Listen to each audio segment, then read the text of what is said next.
afterwards so I can post it for you too. Oh So yeah. I'm just gonna do that whole thing again, and it's a good review. Anyway, I'm gonna go here. I'm in poly modeling, and I want this set to modeling. Most of the time, you don't want it on anything else. Poly modeling, modeling, and I'm clicking on the cube. The cube comes into the middle. If I hit F, it fits it. If you hit A, it fits all objects. I only have the one object.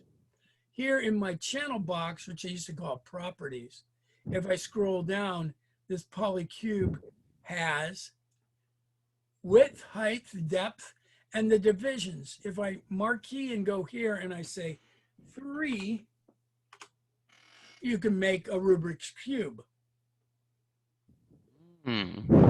Now, sometimes you want these segments and sometimes you don't. If you're doing something for a game, you kind of want to keep the poly count low. But if you're doing it to render and make a movie, then the poly count can be high. But notice if I press on this, I can go to vertices, faces. I don't use vertice faces as much. Kind of opens it up so it's a little easier to select. I just have never gotten used to it. It might be very good. But if I go to vertices, if I grab this, then I can move just that vertice, and I can grab the other one and move it in a different direction. And you notice you can start making things. Now what this is a staple remover. Yep. Almost. So, but you can start looking at things and you can say, I can modify this. So there's kind of a challenge to figure out what you can do. Now, if I do move these, and then I say, I really want more segments. This doesn't work well because those are moved and there weren't segments ahead of time. So if I come in here and I say I want 5 segments and I mark all 3, so I get it all away. See what happens?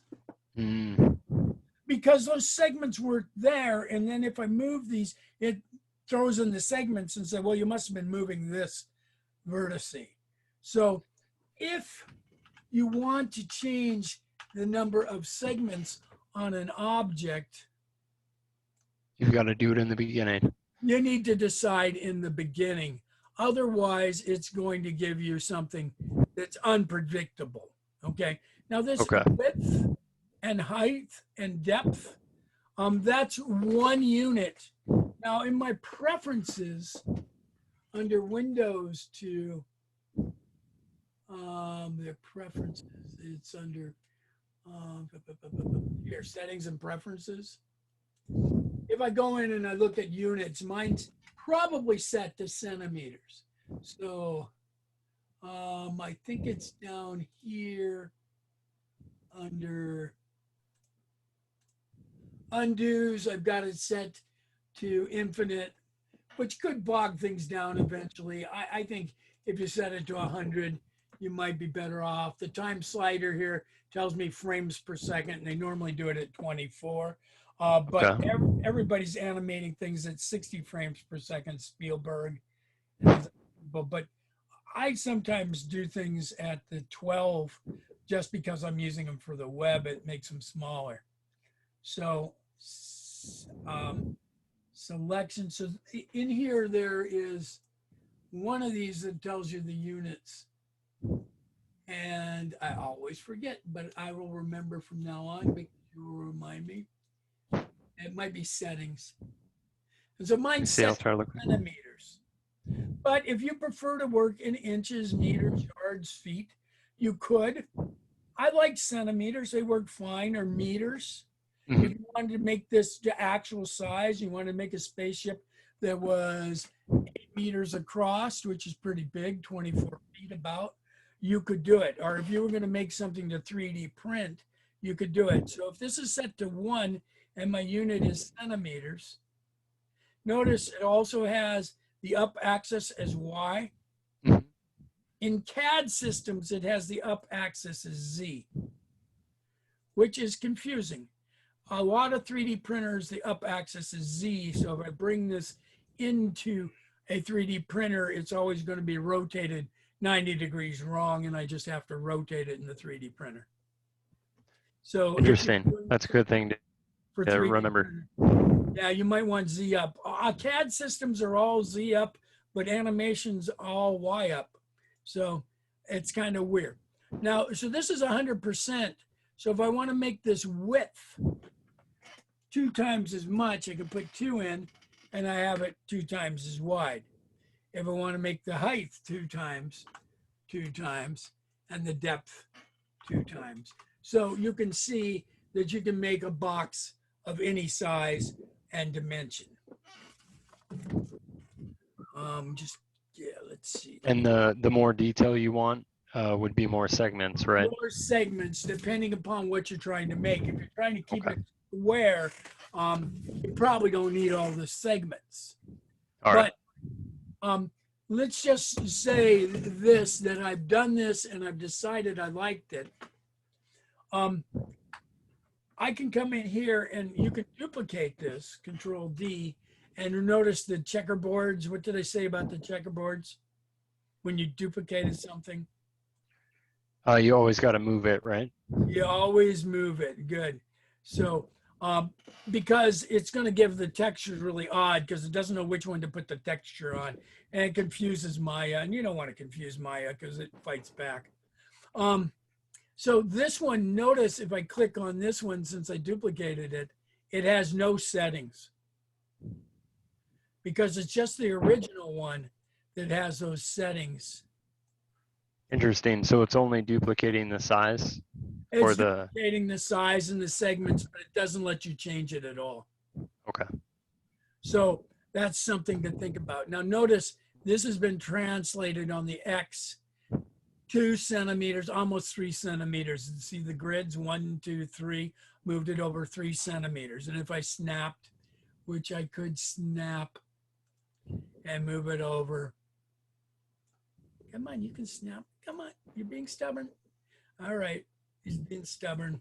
Let me zoom out just a little bit, Alt and my left mouse. And it should snap, but if it gets stubborn, try turning some of these off. There it is. And I can snap it. It's not snapping right now, but you can always type it in too. If you want it 4 centimeters over, you can type it in. So if you like using numbers, you can certainly do that. Okay. Now, one thing that Maya doesn't like, especially if you go E and you rotate this, and you can't use the shift key to go to 90. Well, yep, it doesn't. But you can type it in 90. Now, trying to figure out which axis you rotate it, you've got 3 choices. So if you rotate the X and you didn't want to rotate that one, go back and rotate the Z. And if you didn't like that one, go back and rotate the Y. And if you're just kind of mess with it. If you're on the ball, you're only going to have to rotate it 3 times to get it the way you want it to be. Now with the cube, doesn't really matter as much, but notice it's remembering these things. And one problem that Maya has, and I don't know why they haven't changed it, but if it remembers these things, when you go to animate it, it sometimes remembers that it was rotated wrong. And so if you look at this, and I want to move this on the y-axis, which is up, and I type in 2, it's moving on the y-axis, but it really doesn't know which way y is. Well, I rotated it enough that it does. Let me go E and rotate it this way. When you do that, and I'll go 180 just to be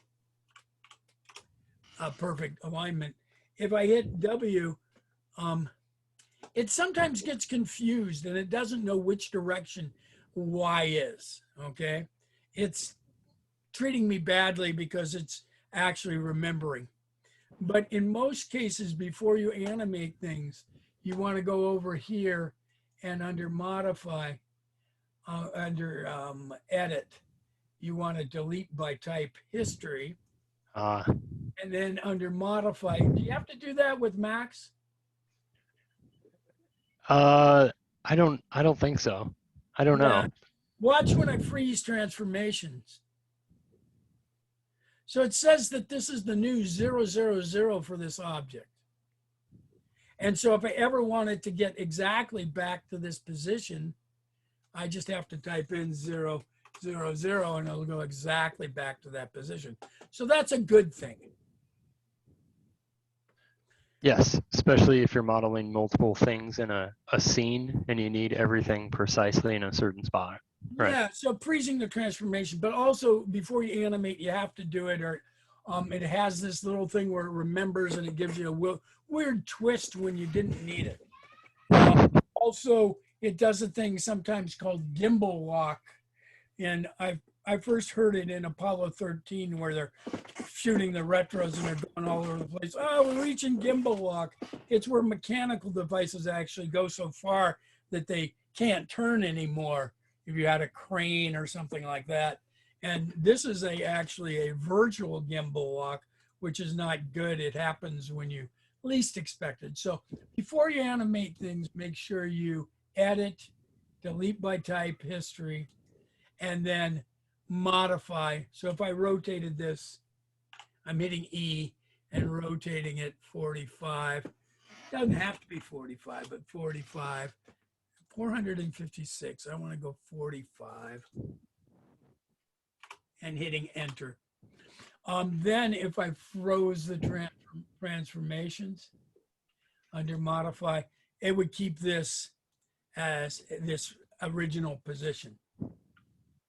So to move these things, Alt key, left mouse rotates your scene. Notice how it's rotating the scene and that object's not really centered.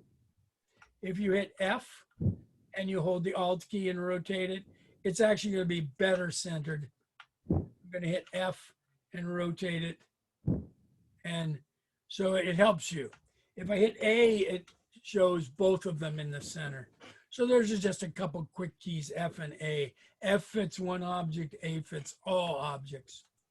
So when you rotate these things, if I double click on the rotate tool, it's saying I'm doing object rotation. Well, in this case, the object is lined up exactly with the virtual plane. So if I go to world, the rotation is exactly the same. But notice here when I go to object and world, they're the same. Now, component is actually in this case the same because it hasn't been rotated. But if I go to this one and look at it, I'm setting this to world, and I'll hit W and see how that lines up with the world axis. So I can move it forward or right and left or up and down, Control Z. But if I go here to component, actually, let me go here to object. That's because I froze the transformation. So let me do this one. I'm learning. I'll go here and then I'll go to W, which is the move tool. See how the move tool is off axis? Oh, yeah. Because I'm moving it in accordance to object orientation. And not world. Not world. Okay. I can move this according to the world. And they also have component, which in this case is going to be the same as object, though you can't change it. And if you wanted to move it at a really weird angle, you can actually come in to custom, and you can change these. I'll just go 20 and hit enter. See how it moved it over? And I can also go E, and if I change it, let's go 10. I can go like that. Notice how this is angled. So you can actually make it rotate custom. Oh, wow. Now, I don't do that a lot, but sometimes if something comes up like landing gear and then they have to rotate. Oh, yeah. Yeah, you might change that to a custom one.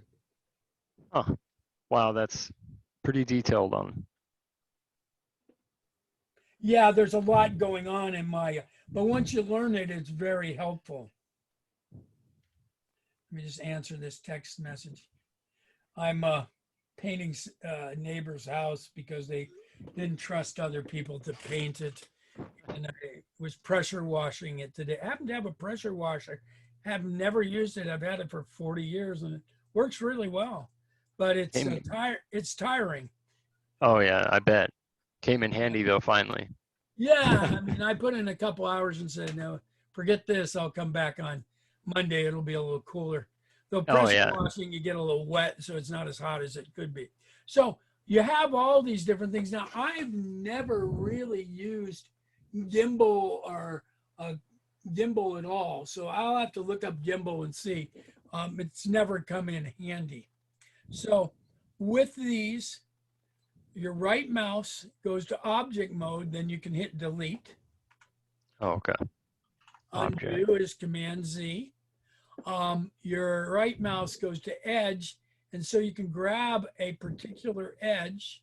And again, with the move tool or rotate tool, you can say world if you want it to move on the world, and I'll go W. And you can see I can move that edge. It gives you a completely different feel than if you move to vertice. Now, there is an interesting thing that happens with these objects if you move them past the boundaries. Oh yeah, kind of like some black. Yeah, you don't want to do that because what you're doing is you're making the object non-planar, which means not flat. You can do that with vertices also. If you pull them too much, they go non-planar. See where it's turning black? Yeah, even past stretching. Yeah. So I'm going to go Control Z and put these back to where they are or were. These are quads. And if you have a chair that has 4 legs, and I'll have to go like this, 4 legs, if one's a little shorter, it's going to wobble. And so that becomes non-planar. It's not a flat surface. Have you ever milked a cow? I have not. Well, there's a couple things about milking a cow. They normally use a 3-legged stool. Why do you think they have a 3-legged stool? Easier to get like a better grip, you know, like hold yourself down. If it has 3 legs, it's always flat. If it has 4 legs, it's not flat. Now it might be that. tip over, but 3 legs is always flat. So when you do something for a game, you would take this object and under, I think it's under modify, mesh, you can triangulate it. So if you start pulling these around, they're always flat. If I go to vertice here and I pull this one up, see how I'm not getting the black? Mm-hmm.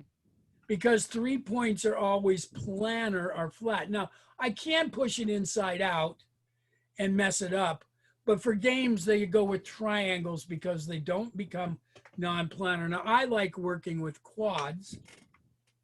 I find that you have less polygons. Now, notice if I go Control Z here and go all back to here, if I go to right mouse face, and that becomes second nature after a while, and select it all. This heads up display, which is under mesh, it's under Windows. It's called heads up display. Where is it? Is it display? Heads up display. Notice you can go to the top and tear it off. And I have camera names, cap locks. I have poly count is the one I really like. And you have this view axis. So notice how many polys I have, which are faces. I have 54. So it's 9 times 9 times 9, 6 times 6 times 9, 54. But if I triangulate this, I'm going to object mode, right mouse, object mode, mesh, triangulate. and I grab the faces.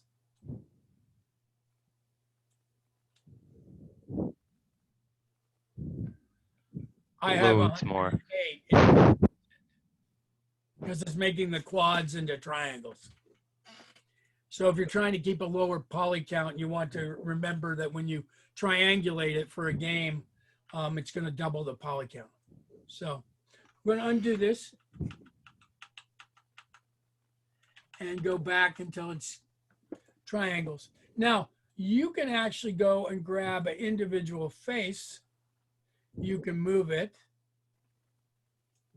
Start making something interesting. Maybe this is a house with a roof. You can color each individual polygon a different color. So if you did want to make this look like a Rubik's Cube, you could.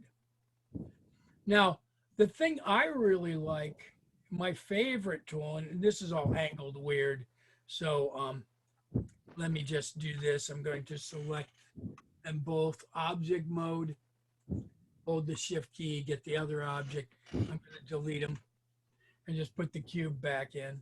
Just start again. Yeah, and rotate this so that the Y is up. See how the Y is upside down? If you hit F, And the Z's forward.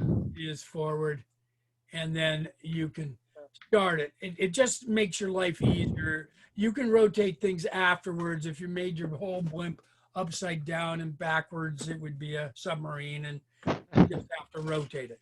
So here, if I go to face and I click on it, one of my favorite tools in poly modeling is this extrude tool. Now, if I hold down the space bar, there's probably an extrude tool here under edit mesh, or maybe under mesh, or is it under tools? So I don't know exactly where it is. So I would have to find it. So maybe I need to keep doing it. So it's probably edit mesh. Nope. So I'd have to find it, but I know it's right here. If I click on it, it'll extrude, and right now it's extruding locally. So if this was angled, it would extrude at an angle. But if I click, Okay. it's going to extrude globally. See how the axis is slightly different? Locally and globally. Okay. Up and to the right. Yeah. 12 and 3. Yeah. So I can bring this, it actually in this case doesn't make a difference, but if something was angled, it would extrude it in an angle if it was local. So Okay. this one I'm going to pull up, and notice you can put segments wherever you want them to be. And so you can start making things. If I click the cube on the outside, it activates the center and I can make this smaller. So I'm making a house, but I want a roof on it. And I want a chimney. So with my, if you hit G, it does the last tool again. And I think of G as again. And I can pull this up. Wait, wait. So you can see I can start making a chimney on the top of this house, rather large chimney. Super tall. Super tall, but I can click here if I want it to be a little tapered using the center. Now you can make it narrower this way if you wanted to. Just by turning, let's see. Yeah, maybe this is I used to smoke those little cigars with the plastic Tipperellos. I don't smoke it. I only did it when I was in drum corps and we were on the weekend and people were just being weird. And I didn't do it anymore because smoking's so horrible. So. Yeah, I'm still a little bit of a smoker with a vape, but I've changed from doing a pack, like a pack of actual cigarettes. So saved a little money. The vape is so much better. My mom, when I was probably about 6, she took the 3 kids and we went out and we walked around the block. But when we got back, she goes, "Oh, a pack of cigarettes on the porch." Now, nobody leaves a pack of cigarettes on the porch, but I'm 6, my brother's 8, my sister's like maybe 4.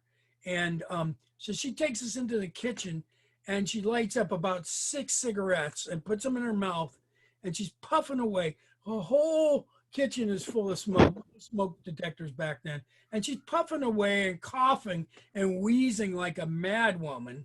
And my mom was very calm and never did anything like that. And we're all crying and going, "You're gonna die, you're gonna die," and just crying. And she did this for the longest time, the whole kitchen full of smoke. And none of us smoked after that. Wow. So see, it made the impression she intended it to. we intended to. I hit F on the top of this. And I'm so glad that she did that. Now, you know, we did cigars when we're out and, you know, just hanging out and just to be cool, but never really got addicted to it, thank goodness. They say cigarette smoking's more addictive than heroin, but not fentanyl. Anyway, fentanyl kills you quick. Yeah, that. Not good. So here I can do this extrude tool, but if I hit G. G for the last tool. The last tool, but I'm going to undo because I don't want, if you use this tool, if you click it twice, then it gives you 2 segments, which you don't necessarily want. So whenever you use this tool, you click it and then you want to move it, just like if you duplicate something. Okay, so you immediately want to move it. I think that's what happened on, say. Yeah, and it can give you problems. So notice I can shape the top of my chimney. And I can also go here and if I hit G again, and that works for any of the tools, whether it's move, rotate, or whatever you're doing here. So I can push this in, G, or you can click the tool again. And normally you want to go global, but not always. And I can move this out and then move it down. And you can see that I've got this little lip inside there. If I click the cube and make it larger, now notice you don't want it to come out of the sides. Yeah, when you see the black, that's it. You could even go to wireframe by hitting 5. Let's see, 4 to see it if you want to, but sometimes wireframe's a little nondescript. Yeah. And then I can go G and move this all the way down.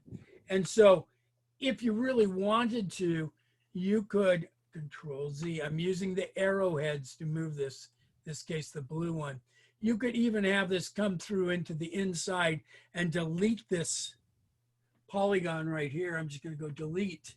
And if I go back to 5, you could actually take a camera, zoom down into this chimney, go in it like the exhaust pipe of a car, and come inside. That's awesome. A little hollowed out. Yeah, you can do that with someone's mouth or something like that. So I like that tool. I find it very helpful. And it gives you the segments exactly where you want. Now, if you wanted to see the inside of this, there's another, and I'm showing you a lot, and if you don't remember it all, that's fine. We're going to be reviewing these things. Here, if I go to X-ray under shading, you can see that I see it as almost a solid, and you can see the smokestack inside. That's a little better than just the wireframe. Yeah, the wireframe is kind of confusing sometimes. X-ray is good. You also have here under shading X-ray joints, which are your IK. If you're going to make something bend, then you can see the joints inside it, and it makes it a little easier. I can turn this off. Now, 4 is wireframe. 5 is solid view. 6 will show this with the texture on it. And 7 shows the light view. Why is it black? Because there's no ambient light. You don't have a light in the scene. No light of any kind. No ambient, no direct, no point light, no spotlight. So if I go here to rendering and I move this to rendering, they have the lights. This is ambient light. And if I double click on it here in the outliner, which is under Windows to outliner, I like it open most of the time. Makes things easier to select. This is at 100%, Ambient light, I think I told you last time, do you remember? The default value, I don't remember that. 100, but 100. 0.3 is a good value for ambient light. They normally have it Okay. too high when they render things because they want to show all the detail. I can right here and render this. Oops, it's remembering the last one. Let me click on the other one. Here. And I just got the ambient light. Okay. There's something here with the gear. They have a thing called Arnold, and you have to bump the light up like 8 times for Arnold. I don't use Arnold as much. Sometimes with fogs and things like that, Arnold's really good, but I like this Maya hardware. And then I Okay. can the eye. Yeah, when I installed it, it asked about a few extra things, and I wasn't sure. And Yeah. I think Arnold was one of them. And there it is with the ambient light. But I can also come in a directional light, which I like to notice. This gives you a handle, and sometimes it gives you a handle and sometimes it doesn't. I'm going to go R and just make the light bigger so I can see the arrows. And so if I'm in 7, doesn't like my cap locks, 7. Use the lights option now, press 5. My cap lock is on 7. Hey, why are you doing that? I'm going to close this and I should be able to look at the light view. Shading display is now on, press 4. So something's going on weird with me. So when this happens, save scene, but what we did before with your blimp is we made a project window. That's right, a project. And we went new, and then we accepted, and you told it where to go here with the folder. So it's going to your blimp folder. In this case, I will just go File, Set Project, and I will go to Up, and I'll go to Maya folder, and we had a Joe Blimp here. Yes, and I have mini blimp tries in my folder. Yes. So if I set it to Joe Blimp, and I save this chimney, save scene, it will automatically go into Joe Blimp scenes. Okay, so set. Chimney. Good. I only saved this because it was doing something screwy for me. Okay. And it still is. It's doing this wireframe thing. So I'm just going to go File, Open Scene, and I'm going to open Chimney again, continue. And I find that that should fix things. And notice how it fixed things. You're just getting bogged down. Yeah, probably set to infinite is the problem. And so I would set yours to 100 undos instead of infinite. Okay. And you can do that in preferences under window to settings and preferences. So now if I hit 5, solid 6 would be a color if I had it on there, and 7 shows me the light view. This light, when I click on it, it opens up over here. You can double click on it here in the outliner, and we can change the value on this, maybe 0.75, 75%, and hit enter. And so if I render it again, you can see that we're getting some definition between the ambient light and the direct light. Now, I'm going to get rid of this direct light, and I'm just going to go up here to a spotlight. Now, the thing with the spotlights that's nice, and it's inside here so you can't see it as well. We could go 4 and kind of look at it, or 7. I'm going to go back to 7. See, it's being stupid again. So I don't know why.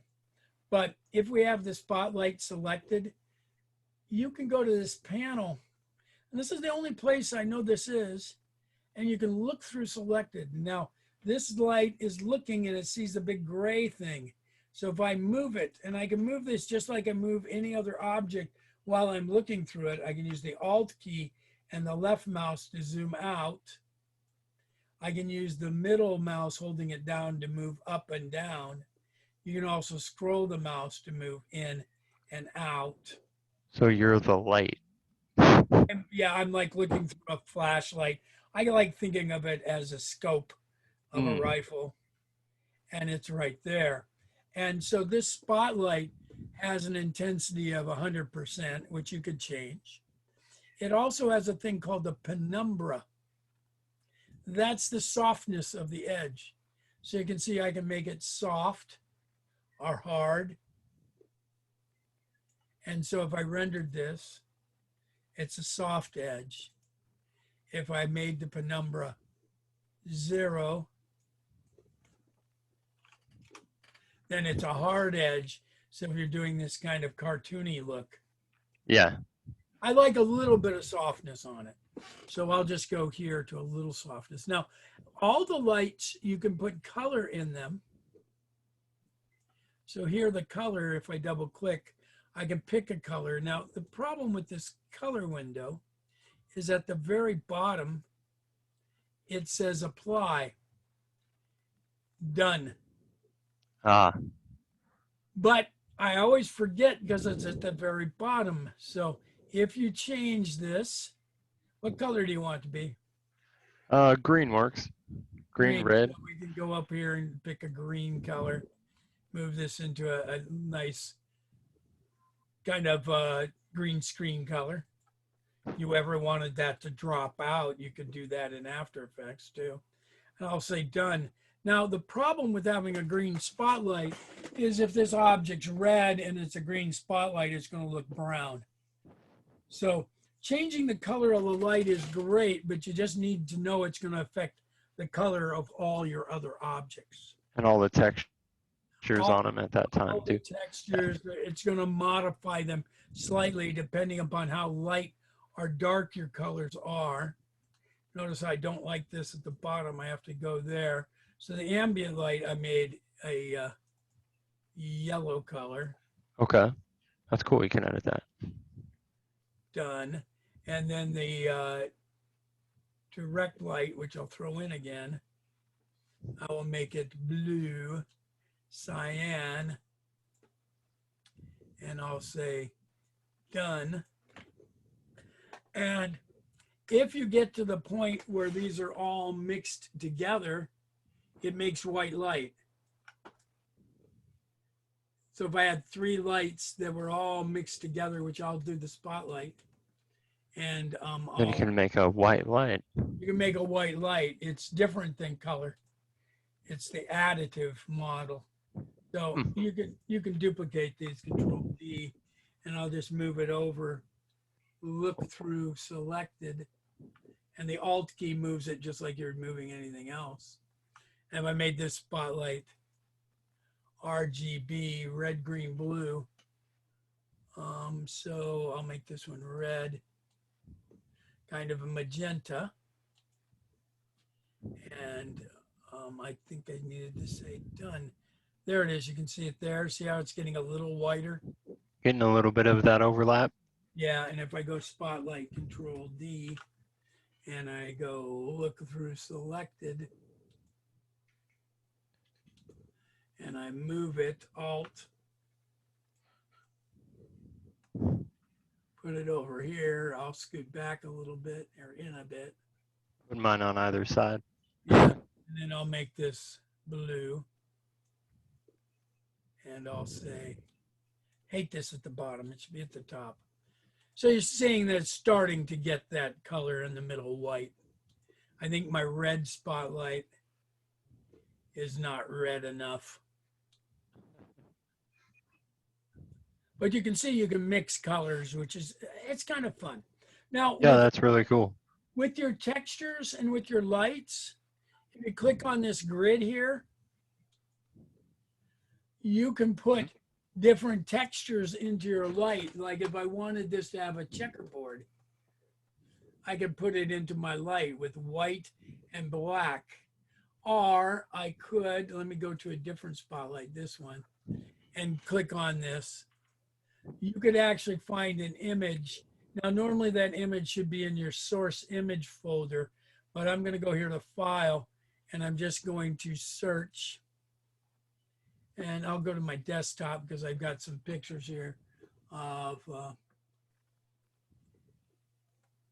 bike rack. You see what I got here? VW. Go up. Here's a cat light, cat pose, butterfly cactus. Okay, there's a butterfly cactus. And this light will actually have that butterfly and cactus in it depending upon the intensity. The other lights are kind of messing with it, but I think it's this one here where it has Best way to make a bat light, huh? You can make a bat light, what they call a phobo or a gel. I think it's called a phobo. I'm just going to bump the intensity down a bit and maybe get rid of the other lights and see if we can see it. Sometimes you have to play with it a little bit to get it to work.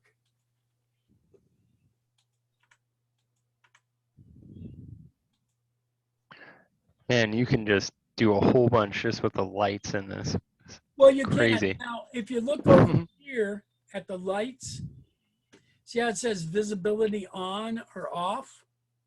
So you could go and set a keyframe S, and here at 20, set a keyframe at 21.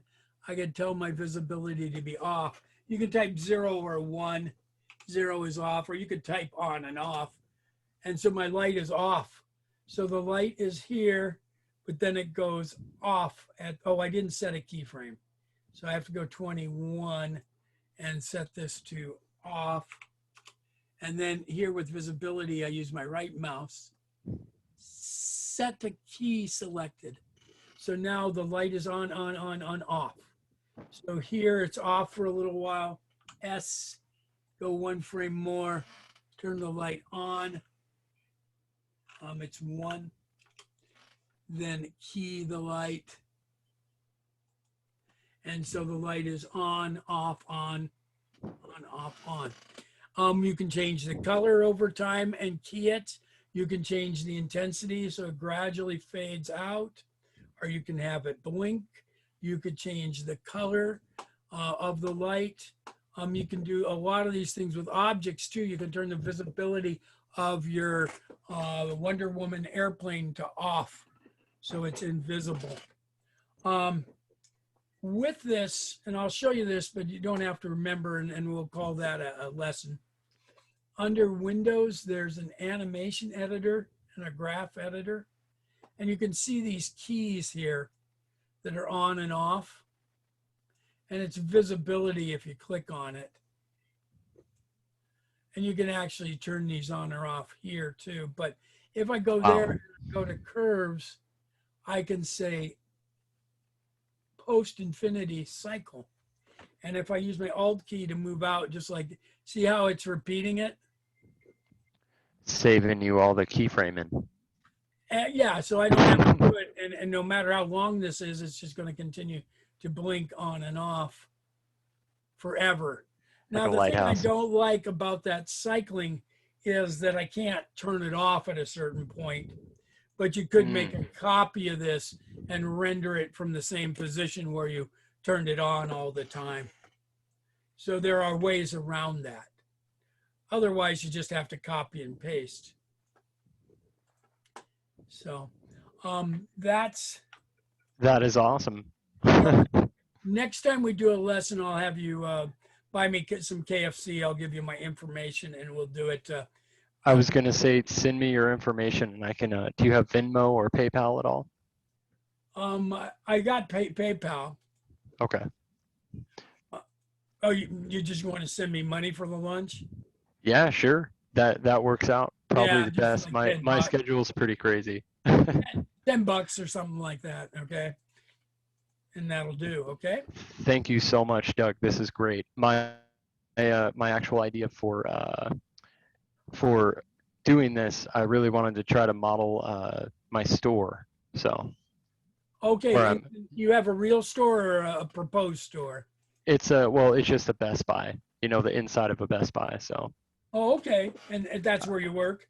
Yeah, that's where I work. That was going to be my big goal, but I was going to start working on, little pieces of shelving and, different things like that.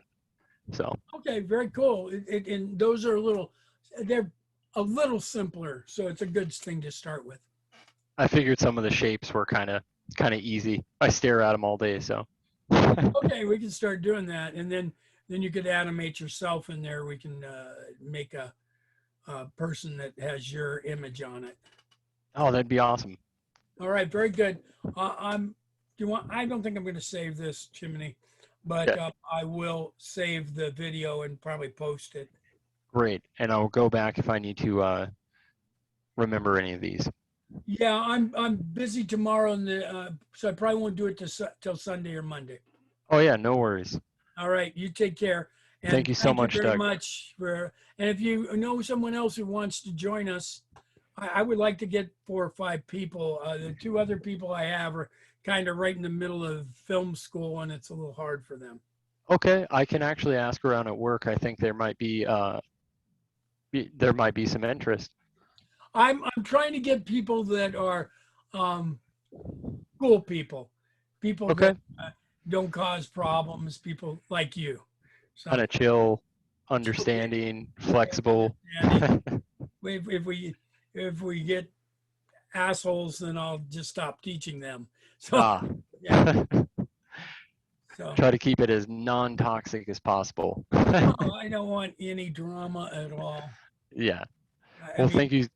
At college, I had drama, and I had to put up with it. With this, I don't want to. All right, you take care. I'm going to stop. Thank you so much. You're welcome, and you have a good weekend. All right, you too. Have a great week.